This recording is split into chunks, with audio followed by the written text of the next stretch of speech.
Nesse nosso momento, no culto de hoje, o que nós queremos fazer, na verdade, não é nada mais, nada menos do que expor o nosso coração grato ao nosso Deus por tudo aquilo que Ele tem nos permitido construir como igreja.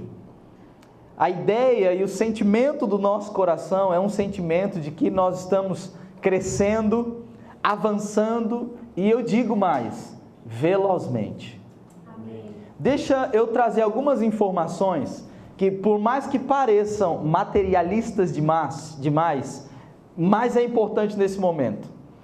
Eu e a Vanessa, a gente já implantou uma igreja no sertão nordestino, num vilarejo com 900 pessoas. Quantos sabem dessa história? Pois bem, nós passamos 4 anos nesse vilarejo e quando nós saímos, nós nos sentimos felizes porque nós entregamos aquilo que nós fomos fazer, a missão foi cumprida, mas além de entregar a missão, a gente conseguiu, pela graça de Deus, deixar um pastor liderando essa igreja que a gente implantou. E a gente tem entendido que no ministério, você quantifica o sucesso quando você, ao menos, treina o seu sucessor. Quando você finaliza um processo, uma jornada, mas esse processo ou esse ambiente ou as vidas que eram edificadas não deixam de ser porque você não está lá. Tem uma frase em meus pastores que a gente sempre gosta de compartilhar, que a gente trabalha tanto até se tornar inútil na comunidade. E essa frase, na verdade, ela tem um cunho de compromisso. E eu quero que você saiba porque nesse trabalho em Rancharia no Sertão, nós saímos de lá felizes porque a missão foi entregue e mais, a gente deixou pessoas. Nós deixamos o Ministério de Louvor pronto, funcionando, deixamos o Ministério Infantil com 2 pessoas liderando, deixamos a mídia e tudo isso com 24 pessoas. Amém. Amém. Se você é bom de matemática, você deve estar dizendo assim, pastor deve estar enganado, 24 pessoas para fazer tudo isso que ele falou, a conta não bate. Só tem líder na igreja, né, filho? Eu quero dizer uma coisa para você. Aqui, em São Vicente, na primeira cidade do Brasil, nós estamos desde o início de 2023. Nós estamos agora chegando no final de 2024. Levanta a mão. Quantas pessoas tem nesse ambiente aqui? Levanta a mão. Agora, quantas pessoas você acha que tem nesse ambiente aqui? 28. Quem já contou quantas pessoas tem aqui? Quantas pessoas tem? 28? Ok. Só em quase 2 anos, 30, em quase 2 anos de funcionamento, nós estamos aqui com um grupo maior do que os 4 anos de trabalho lá. Bom, pastor Alexandre, o senhor ainda está equivocado porque proporcionalmente essa cidade é maior. Sim, eu também entendo de porcentagem um pouquinho. O meu ponto nesse momento é dizer o seguinte: o que nós estamos celebrando hoje é mais do que as conquistas materiais, ainda que a gente já tenha conquistado algumas coisas materialmente. É celebrar a sua vida, a sua família. É celebrar o fato de você estar aqui sendo exposto à mensagem do Evangelho. É nós termos estabelecido uma igreja formalmente nessa cidade. Você sabia que a nossa comunidade é reconhecida na cidade, na junta comercial? Formalmente toda a nossa documentação e nós não somos ilegais nesse ambiente? Quantos sabem disso? Por que isso é uma baita conquista? Porque para você estabelecer uma igreja em uma cidade relevante, existe todo um processo burocrático. E significa que nós como igreja passamos por todos esses processos. Significa que durante esses últimos 2 anos, além da sua vida, da sua estadia aqui, nós temos visto e percebido pessoas sendo transformadas. Eu quero, na verdade, te apontar para um próximo ano, em que aquilo que nós estamos vivendo em 2024 é infinitamente menor do que nós vamos viver nos primeiros 6 meses de 2025. Eu sei que o ano de 2024 ainda precisa de 1 mês para se findar. Mas eu já quero que você se aproveite, glorifique ao Senhor, celebre nesse tempo de transição. Porque está escrito na palavra que nem olhos viram, nem ouvidos ouviram, nem jamais penetrou no coração humano aquilo que Deus preparou para aqueles que o amam e o temem. Amém. Eu quero te dizer uma coisa, se você é alguém que ama ao Senhor, se você é alguém que ama a Deus, nem olhos viram, nem ouvidos ouviram, não penetrou no seu coração ainda o que Deus preparou para você. Quem crê nessa verdade? Amém. Uma vez que você acredita nessa verdade e está aqui para um culto que nós temos denominado culto de ação de graça, já ficou subentendido que o nosso coração está transbordante e grato por tudo que nós estamos vivendo, sim ou não? Sim. Além dos milagres, por exemplo, com a minha mãe, a dona Bibiana, além do milagre com o Edu, além de toda a estadia desse tempo que você está aqui, nós como igreja temos desfrutado de um momento extraordinário financeiramente. Você pode dar amém por isso? Amém. Pastor, fala isso não, porque senão o povo não oferta e não dizima. Meu amigo, se você não oferta e não dizima, é você que é amaldiçoado e problemático com a coisa. Nós vamos continuar crescendo nessa área, amém? Eu quero, na verdade, te convidar a viver o extraordinário financeiramente. Então, existe uma série de fatores que corroboram com o culto dessa noite. Existe uma série de fatores que corroboram com um coração grato nessa noite. Só que eu não vou pregar uma mensagem que eu só digo, seja grato. Hoje eu quero falar de algo profundo que norteia a vida do homem. Eu quero falar de algo que não só é um momento pontual, que é o tema gratidão, mas eu quero falar de uma disposição interna. Eu quero falar de uma espécie de chave mestra. Quem aqui é antigo a ponto de conhecer o que era a chave mestra? Quem conhece? Quem vai denunciar a sua idade aí? A chave mestra era conhecida na antiguidade, ou nessas casas mais antigas, como uma chave que abria todas as... Imagina você ter uma chave que abre todas as portas da sua casa. Agora, imagina você ter uma chave espiritual que abre todas as portas no reino do Espírito. Repita assim comigo. A gratidão é uma chave mestra. Fala para o seu vizinho assim, ó, se liga, hein? Seja grato. Porque a gratidão é uma chave mestra. Eu quero te convidar a abrir comigo a sua Bíblia no Salmo de número 100. Salmo 100. Eu vou usar esse salmo como um ponto de partida e eu já quero que você fique inteirado a despeito de como eu vou desenvolver essa mensagem. Por que eu gosto de contar isso no início? Porque eu alinho a expectativa e você não fica tão ansioso em quando vai acabar. Presta atenção, a minha intenção aqui é desenvolver essa mensagem que eu já sei que vai estender um pouquinho. Essa mensagem não é uma mensagem de 20 minutos, essa mensagem não é uma mensagem de 30 minutos, essa mensagem não é uma mensagem de 40 minutos. Diga assim, é uma mensagem que vai durar o tempo necessário. Agora, eu quero que você já entenda que essa mensagem não vai acabar quando eu disser amém, vou orar, vamos participar da nossa comunhão ou da ceia. Essa mensagem não vai acabar quando esse culto terminar ou quando a gente descer essas escadas. Essa mensagem não acaba.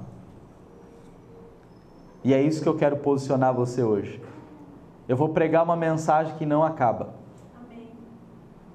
E eu quero que você fique atento, porque o que o Espírito Santo pode te entregar de revelação, de transformação, não só pode, vai ser uma chave mestra na sua vida. Eu já quero te antecipar que se você ainda tem alguma coisa na sua vida que você percebe que está travado, hoje eu vim aqui para te entregar essa chave mestra. Salmo 100, quem achou diz amém. Amém. Diz assim: celebrem com júbilo ao Senhor todas as terras, sirvam ao Senhor com alegria, apresentem-se diante dele com cântico, saibam que Deus, o Senhor, é Deus, foi Ele quem nos fez e dele somos Somos o seu povo e rebanho do seu pastoreio. Entrem por suas portas com ações de graças e nos seus átrios com hino de louvor. Rendam-lhe graças e bendigam o seu nome, porque o Senhor é bom. A sua misericórdia dura para sempre, de geração em geração, a sua fidelidade. Fala assim para o seu vizinho: entre pelas portas, com ações de graça. Casa, porta, chave mestra.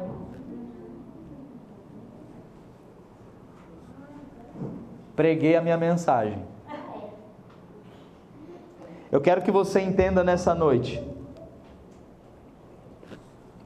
que a ação de graça é uma chave mestra que vai abrir as portas da sua vida. Eu quero falar sobre a essência da gratidão.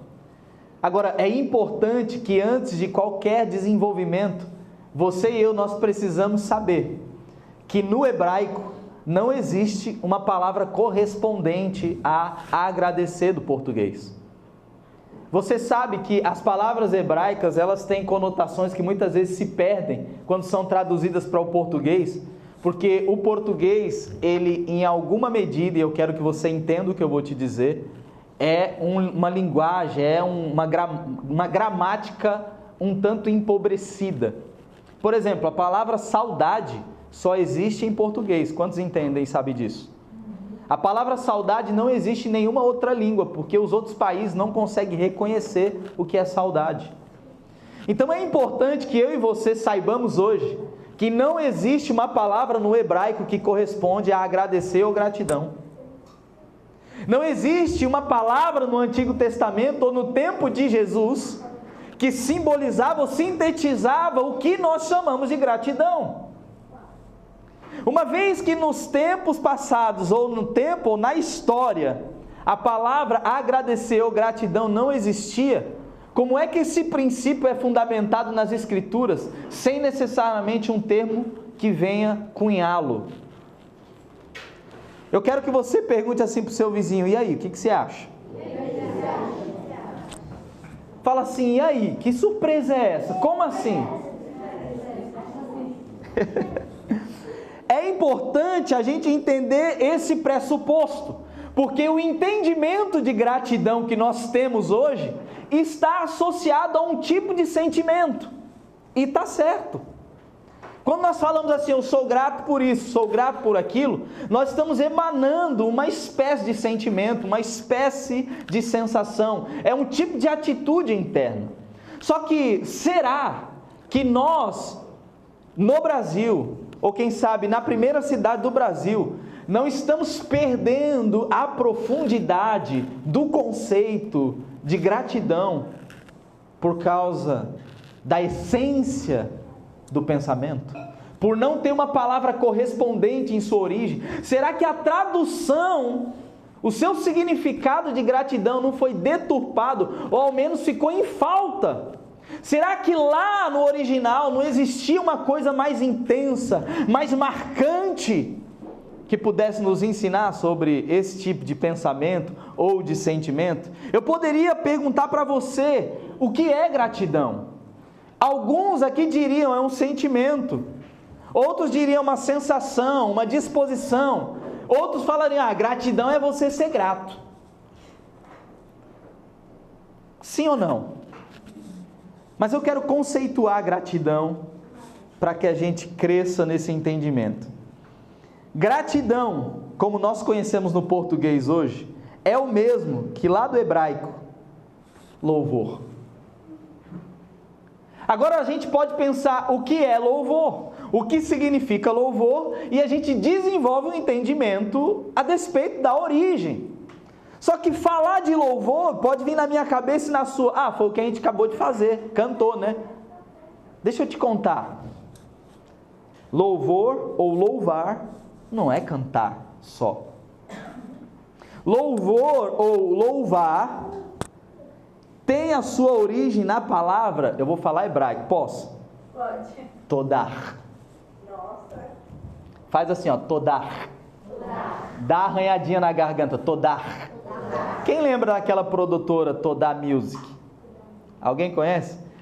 Então tá, depois você vai dar um Google, você vai achar. É uma produtora que tem feito muitos artistas gospel num meio mais pentecostalizado. Você já percebeu que o pentecostal gosta de ir na origem do fundamento e ele gosta de falar sobre isso no púlpito?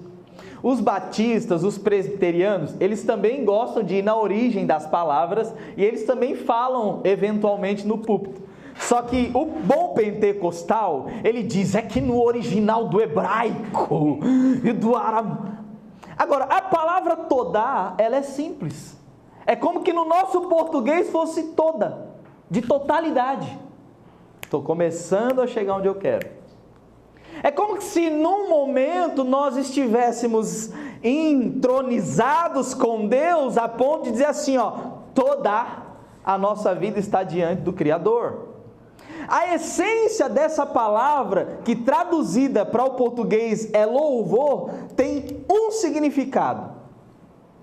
Então veja, para amarrar essa introdução, uma vez que agradecer ou gratidão não é uma palavra que existe no hebraico, a gente então foi buscar que palavra do hebraico se associa à palavra que nós estamos querendo trabalhar hoje, sim ou não? Estão comigo? Então nós chegamos na palavra todar, que significa louvor, e é traduzida como reconhecer e confessar quem Deus é e o que Ele faz. Em essência, na minha introdução eu quero que você saiba de uma coisa. Gratidão é reconhecer quem Deus é e o que Ele faz. Ser grato é reconhecer quem o Criador é e o que Ele faz. Agora, nós somos gratos por tantas coisas, nós somos gratos por esse espaço, nós somos gratos por esses instrumentos. Então, quando eu falo, eu sou grato por esse instrumento, eu estou reconhecendo quem Deus é e o que Ele faz. Tecnicamente, sim, mas percebe que a palavra gratidão ou demonstrar gratidão está associado a muito mais do que esse mero reconhecimento de quem Deus é e do que Ele faz. A partir disso, é importante que a gente entenda que reconhecer quem Deus é e reconhecer o que Deus faz demonstra pelo menos duas atitudes básicas. Quais são as duas atitudes básicas? Uma atitude é interna e a outra atitude é externa. Reconhecimento é uma disposição interna, é uma consciência. Quando a gente tem uma atitude de externar, é a confissão. Essa palavra confissão, eu lembro que foi a primeira palavra que eu estudei no seminário teológico, lá em 2014. E a palavra, eu lembro até hoje o professor dizendo, é exmologel. Alguém sabe falar exomologel? Alguém passou gel? A palavra exomologel é para explicar que é para fora, é para explicar que é algo público, é para explicar que é algo extravagante. Homologel é para dentro, significa confessar, diálogo interno para dentro. Exomologel é para falar assim, é para fora, é demais, é extraordinário, é expansivo. Essa palavra louvor do hebraico, que é todar, está associada a ex, para fora. Louvar, agradecer, declarar, confessar, falar. Todas as vezes que você é grato, você precisa exo, para fora. Não dá para ser grato para dentro. Estou começando a pregar. Quantos de nós, não, eu sou agradecido, só não falei. Não, eu sou extremamente grato, só não demonstrei. Você está preparado? Uma vez que a gente tem esse entendimento, a gente deve reconhecer e confessar quem Deus é e o que Ele faz. A partir desse entendimento, a gente precisa reconhecer os atributos de Deus, as qualidades de Deus. Deus é onipotente, Deus é onisciente. Deus é aquele misericordioso, fiel. Em todas as escrituras existem exemplos de confissão. Olha o que o salmista no Salmo 89, 5 diz: os céus louvam as tuas maravilhas, ó Senhor, e a tua fidelidade na Assembleia dos Santos. O Salmo 145 fala do louvor e da grandeza, da bondade do nosso Deus. Agora, se eu for explorar com você essa palavra ou o termo louvor, qual é o objetivo do louvor? Biblicamente, o objetivo do louvor é engrandecer a Deus. É por isso que muitos pastores às vezes ficam batendo numas músicas que trazem o homem para o centro. Vocês já viram eu falar sobre isso? Não vão ver. Porque eu não sou juiz de quem está cantando certo ou errado. Eu sou pastor do povo que Deus me deu.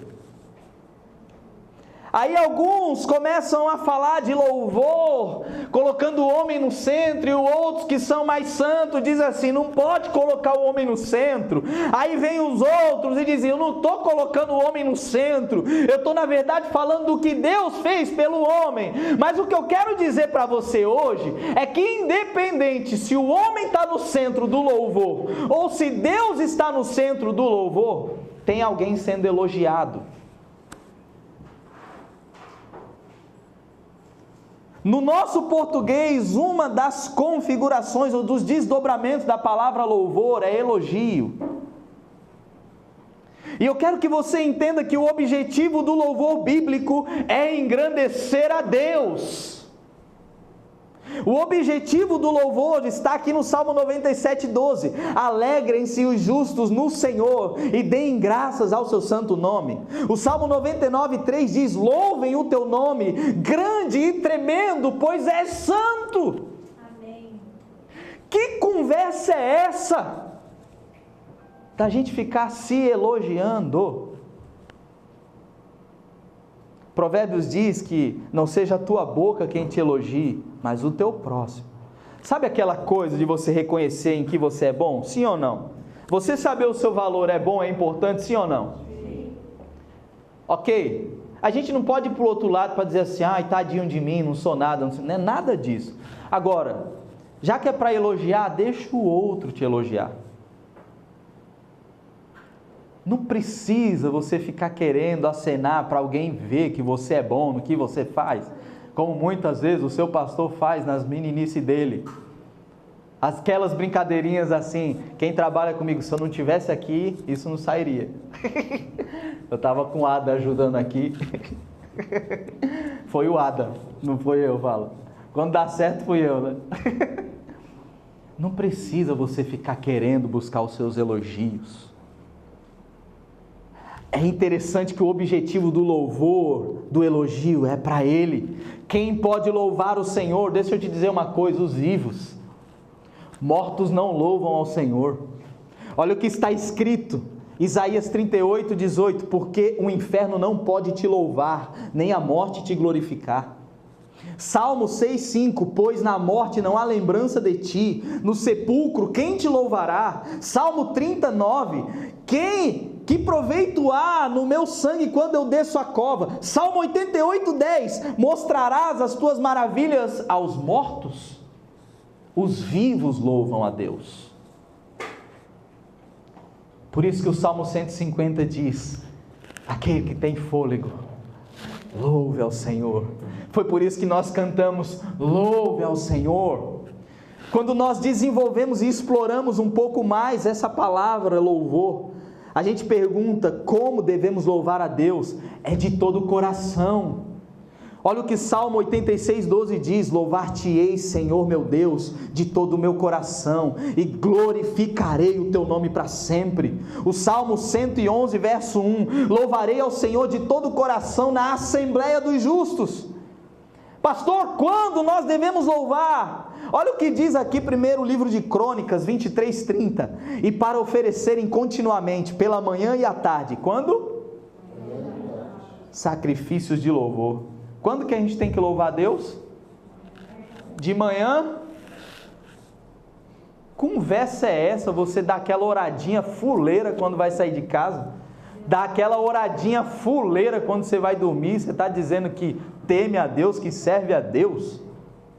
Eu vou falar, posso falar? Vou até molhar as palavras aqui.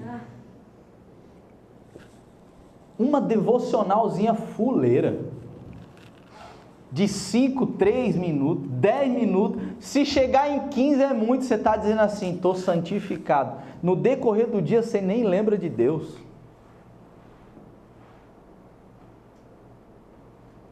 Está escrito, de manhã e à tarde. Agora posso ir mais? Salmo 30, verso 12. Para que a minha glória te cante louvores e não se cale para sempre. Quando nós devemos louvar o Senhor? Sempre. Então, pastor, significa que se é sempre, está tudo bem. É óbvio que está tudo bem. Eu quero, na verdade, te encorajar a perceber que o teu estado de adoração, de gratidão, de louvor ao teu Criador, ele é contínuo. É no Espírito, é onde você estiver. Eu não estou querendo dizer que você tem que passar 1 hora, 2 horas orando e lendo a Bíblia. O que eu estou querendo dizer é que não dá para passar 24 horas do seu dia sem que você louve-o. Lembre no Espírito, lembre aqui dentro. Você vai beber uma água e você diz obrigado por essa água. Você vai caminhar, entra no seu carro e você fala obrigado por esse carro. Você passa o seu dia em louvor. Quantos estão entendendo? Você louva quando? Em todo o tempo. Pastor, onde nós devemos louvar a Deus? Na igreja, sim ou não? Sim. Também. Nas casas, sim ou não? Sim.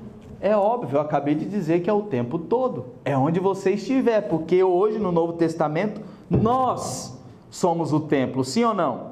Sim. Agora, qual é a ocasião, pastor, que a gente louva a Deus, que a gente reconhece as grandezas dele e confessa quem ele é? Qual é a ocasião? É só na alegria? Eu lembro que no ano de 2000, no ano de 2000 e talvez 2007, 2006 para 2007, foi quando eu descobri que o Andrews tinha aquela doença chamada Charcot-Marie. E eu lembro que eu fui no dia para receber o diagnóstico do médico. Ele tinha 1 ano e alguma coisa, ia fazer 2 anos. Eu sentei naquele consultório e o médico ele foi Alexandre todinho. Papo, direto e reto. Só que naquela época eu não sabia que eu era desse jeito. Ele chegou para mim e falou assim, as palavras foram essas: pai, eu tenho uma notícia e não é boa para te dar.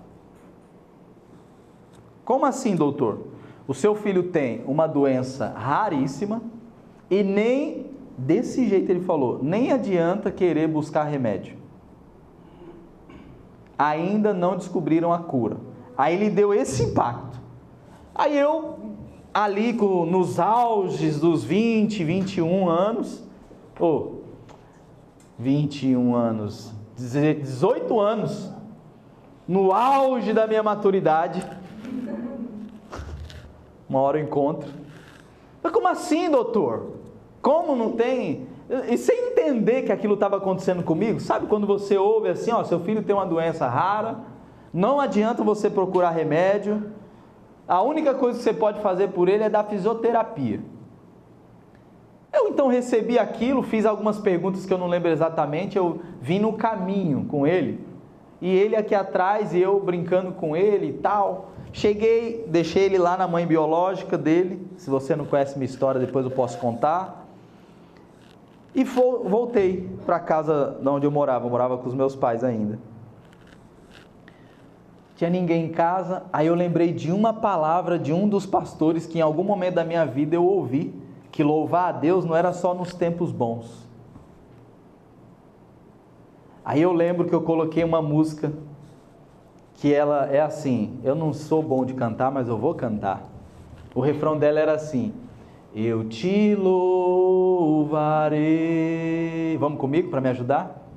Não importam as circunstâncias, te adorarei,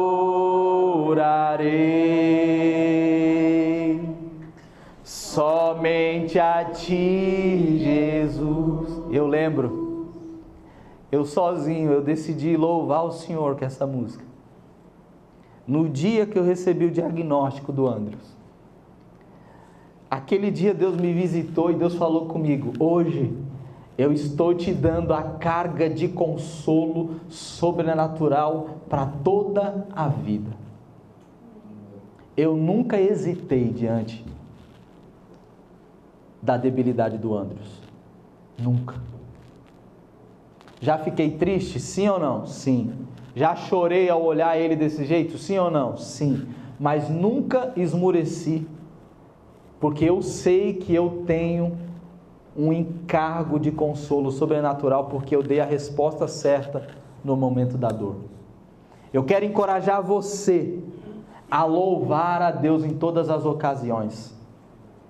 Eu quero encorajar você a dar graças a Deus na boa notícia e na má notícia. Eu quero encorajar você a ser um gigante na fé quando as notícias ruins baterem a sua porta e você continuar crendo que aquele que vive e reina é o teu Redentor. Amém. Eu entendo que em alguns momentos nós somos vulneráveis, nós somos frágeis. Nós muitas vezes não conseguimos dar uma resposta de fé diante de um desafio. Mas eu quero te dizer que você ainda não desfrutou, quem sabe, de um dos maiores milagres que você poderia, porque você continua dando a resposta errada. Você continua atuando com racionalidade, com crítica àquilo que Deus está permitindo acontecer na sua vida, quando na verdade existe uma chave mestra que vai abrir as portas. Ação de graças, agradecer por tudo que nós temos. Quantas vezes a gente recebe a coisa boa de Deus, mas não quer receber aquilo que para nós é ruim. Jó, quando ele perdeu seus filhos, tudo que tinha, o que ele disse? Deus me deu, bendito seja o nome do Senhor. Quantos ousados nós temos aqui, que pela força do Espírito vai dizer assim: Deus me deu, Deus tomou, bendito seja o nome do Senhor. Não, pastor, não posso dizer isso, porque e se eu disser isso eu não vou estar atraindo negatividade para a minha vida? Deixa eu te fazer uma pergunta: tem alguém aqui que nunca sofreu nessa vida? Tem alguém aqui que nunca passou por um momento de aperto? Tem alguém aqui? Deixa eu te contar uma coisa: o sofrimento é didático, e muitas vezes ele perdura na minha vida e na sua vida, porque não existe gratidão pelas coisas que você tem e pelas bênçãos que chegaram. As bênçãos que se achegam, elas são recebidas como que um direito. É meu direito. Bom, em Cristo nós temos o direito, nós somos abençoados, sim ou não? Sim. Agora deixa eu te contar uma coisa, porque eu estou avançando para o fim. Lembra que essa mensagem não termina? Pastor, não é incoerente dizer que está avançando para o fim? É só para dizer o seguinte: eu quero que você perceba que essa chave já está disponível, e você vai finalizar o entendimento dessa mensagem quando você começar a utilizar essa chave para abrir as portas que você precisa. Eu quero profetizar em nome de Jesus. Quem recebe, estenda suas mãos. Se elevará a ceia. Erniassura blandarase. Eu profetizo em nome de Jesus. As portas que você está querendo abrir, não abre. Pela chave mestra da gratidão. Ainda esse ano, em nome de Jesus, eu declaro pelo Espírito Santo, portas abertas. Elefargia ceia. Asuiganarasi.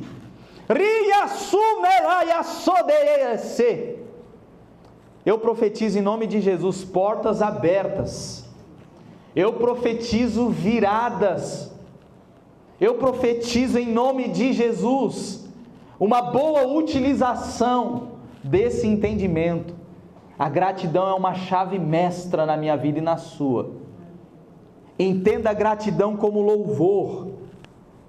Uma vez que a ação de graças acompanha o louvor, quando alguém declara esses atributos de Deus, não tem como você não ser grato. Presta atenção nisso que eu estou falando, que isso é importante. A ação de graças acompanha o louvor. Quando alguém declara os atributos de Deus, não pode deixar de ser agradecido. O louvor conduz regularmente a ação de graça. Sabe o que significa? Quanto mais você elogia Deus, menos esforço para ser grato você vai precisar fazer. Menos esforço para ser grato. Quanto mais elogios, quanto mais você reconhece a grandeza de Deus, quanto mais você reconhece e confessa a santidade de Deus, quanto mais você reconhece que Ele é bom, menos esforços para ser grato. Porque está embutido. Quando você reconhece quem Deus é e o que Ele faz, quando você confessa quem Deus é e o que Ele faz, automaticamente você é grato. Quem pode dar amém por essa mensagem? Amém. Fala assim, pastor, está fazendo sentido. Estou gostando, pastor. Mesmo que não esteja. Por fim, nesse primeiro momento, eu vou desenvolver rapidamente então o conceito histórico. Lembra que a pastora começou falando que nós estamos vivendo uma espécie de celebração de colheita? Porque de onde que vem essa comemoração? Os ingleses, em 1800 e qualquer coisa, que isso eu sei que você geralmente não lembra mesmo, só se você estudar, então confia em mim, é 1800 e qualquer coisa. Eles estavam vivendo um momento de celebração pela colheita. Eles estavam felizes porque eles estavam desfrutando do sustento, da provisão de Deus. Então as famílias se reuniram para agradecer essa colheita. Acontece que esse evento, ele começou a se tornar comum, uma disposição de agradecer pela colheita. Acabou que foi tornando-se uma data mais moderna, a ponto de virar um feriado por um dos presidentes dos Estados Unidos. E todos os estadunidenses, ou americanos é melhor, todos os americanos passaram a celebrar essa data como uma espécie de Natal. E eles se reúnem para comer frango, batata, toda aquela coisa deliciosa, e está aí o que da comida? Só que eu quero aprender alguma coisa junto com você a despeito dessa celebração. A gente já entendeu que a celebração é o simbolismo, é uma manifestação daquilo que nós estamos querendo comunicar. Lembra que no início eu disse, uma celebração especial é só para sinalizar que nós estamos atentos e entendendo o que está acontecendo. Ou um feriado, ou uma movimentação, ou uma bênção. Todo evento que é especial é porque ele é fora do comum e do convencional. A gente precisa começar a entender que a gratidão, ela precisa sair do convencional. Precisa passar a ser um estilo de vida notório. A gente pode aprender com o exemplo da colheita. Para ter colheita, a gente precisa entender o que envolve uma colheita. Quantos aqui já trabalharam no campo? Deixa eu ver. Eu sei que meu pai já trabalhou, né, pai? E moía pedra também, né? Eu lembro que um dia meu pai me contou assim: filho, você sabe por que eu não curto muito macarrão? É porque eu passei 3 meses no meio do mato comendo macarrão até eu conseguir fugir. Você aí come arroz e feijão e carne todo dia e reclama. Quantos estão entendendo que eu sei, pastor, os tempos são outros? Eu sei. Eu só estou querendo te sinalizar o seguinte: quem disse que o que você tem não é bom? A comparação é uma praga no nosso tempo. O que envolve a colheita, o que nós podemos aprender, quais são os pressupostos da colheita? Primeiro, precisa ter preparação e trabalho. Você só colhe depois de ter preparado uma terra, semeado e cultivado o solo. Não dá para a gente inverter a ordem das coisas. Nós vamos colher uma multidão nessa cidade, mas antes disso precisa ter esse trabalho aqui. Amém. Precisa ter preparo, precisa ter um trabalho. Sabe o que Gálatas 6, verso 7 diz? Presta atenção nisso, que agora eu vou legislar em causa própria, porque a Bíblia me deu essa autonomia, aleluia. Mas aquele que está sendo instruído na palavra, quem está sendo instruído na palavra aqui? Nós. Fala, eu. Presta atenção no que você tem que fazer, tá? Aquele que está sendo instruído na palavra, compartilhe todas as coisas boas com aquele que instrui. Quem é que está instruindo você hoje? Pastor. Está escrito aqui, ó, compartilhe todas as coisas boas com aquele que o instrui. Ai meu Deus, eu ficava pensando, como é que o apóstolo Paulo ensina uma coisa dessa? O que tem a ver isso com colheita? Por favor, eu vou fazer um parênteses bem parentado. Eu não estou te pedindo nada, eu não estou reivindicando nada, e você não precisa me dar nada, ok? Se você não quiser.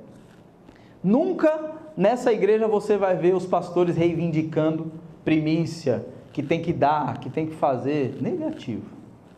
Você faz segundo o seu coração. Agora, presta atenção no princípio e olha o contexto, verso 7. Não se enganem, de Deus não se zomba, pois aquilo que a pessoa semear, começou aqui, hein? Aquilo que a pessoa semear, isso também colherá. Quem semeia para a sua própria carne, da carne colherá corrupção. Quem semeia pelo Espírito? Por que é que nesse contexto de semeadura tem de Deus não se zomba e compartilhar das coisas boas com quem te instrui? Isso é a evidência da gratidão. Eu quero que você entenda que existe uma evidência clara, expressa num coração que é grato. Eu quero que você entenda que há uma evidência nas pessoas que são gratas. Qual é a evidência da gratidão? Generosidade. Eu quero que você entenda que a generosidade ou a falta dela determina muito do que você tem ou não. A generosidade é a clara evidência de um coração que reconhece as grandezas de Deus e os feitos de Deus. A generosidade é a clara evidência de um coração que louva a Deus. A generosidade é a clara evidência de um coração que elogia a Deus. Repita assim comigo, pastor. Eu vou aprender mais sobre generosidade. E eu vou ser mais generoso. Eu quero que você fique em pé nesse momento, para parecer que está acabando, segundo Luciano Subirá. Se o Edgar puder me ajudar. O que é gratidão? Diga assim, louvor. Louvor. O que significa louvor? Diga assim, reconhecer e confessar quem Deus é. Reconhecer e confessar quem Deus é. Por fim, diga assim, a gratidão é a chave mestra que abrirá todas as portas que eu necessito. Feche os teus olhos nesse momento. Eu quero conduzir você numa reflexão.